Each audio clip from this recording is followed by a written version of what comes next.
Hi, everyone. Our group is working on advancing beat detection performance through unprecedented datasets and generative model-based feature extraction.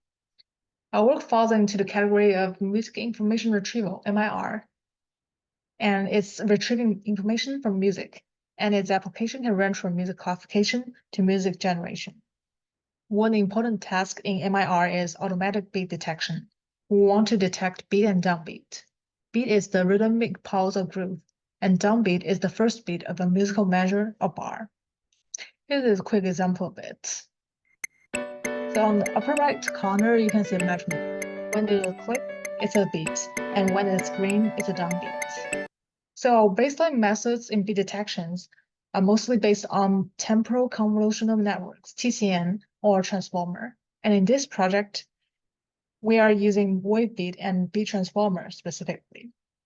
So the problems of the previous works are first, there's limited and biased data. And second, there's no significant improvement on results using variants of TCN and transformers. So we propose to use rhythm game data and synthetic data to create a large data set and to use generative model-based feature extraction to improve performance. For generative model-based feature extraction, we plan to use the middle layer of Jukebox, which contains higher-level information that can be beneficial for beat tracking. And for synthetic data, we plan to use BertosselNet to transform original score into MIDI file with natural tempo change. The rhythm game data we're using consists of all ranked beat map sets in oscillator mode, which is about 7,000 of them, and they're mostly anime songs and game music. In our experiments, we are using only a subset of them due to resource limitation. Wave-beats is an architecture dictating time domain waveform to predict its downbeats and beats activation. In comparison to spectral domain signal, which usually ignore phase, the time domain signal can preserve the phase information of the signal. A design of this module is aimed to achieve larger receptive field. So the problem is, how can we get a big receptive field? As we can see, the wave-beats module utilizes growing direction factor to achieve larger receptive field. If we calculate the actual number, it's around 30 seconds, which means the module used information of 30 seconds to make a prediction on each frame of the output. Last but not least, several tricks like residual connection, batch normalization, and prelude activations are also applied to achieve better results.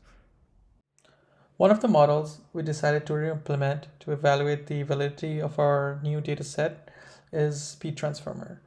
Now, beat transformer is a novel transformer encoder architecture that approaches the task of joint beat and downbeat tracking a little bit differently than previous approaches.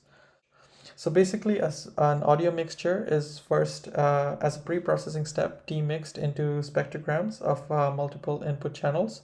So these channels could represent drums, bass, piano, vocals, or any other instrument. And now this is mainly done to reinforce their intuition that humans perceive metrical structures better from actual richer musical context. So they reinforce this further where they attend to elements in both the time axis and the stacked channel axis in an orthogonal manner. And this is done in alternating transformer layers to extract frame-wise beat activations from the stacked input spectrograms.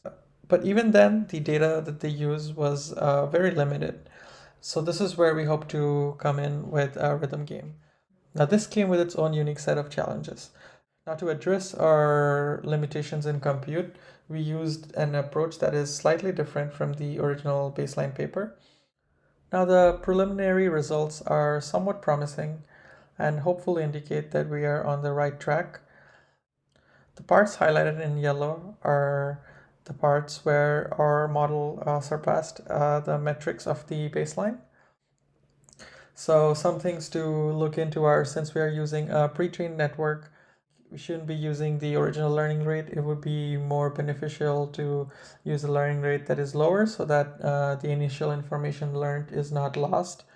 For future work, we will do experiment on mixture of original data and the rhythm game data, and we'll do experiment on a larger data set, Also, we want to include the synthetic data and the generative model-based feature extraction.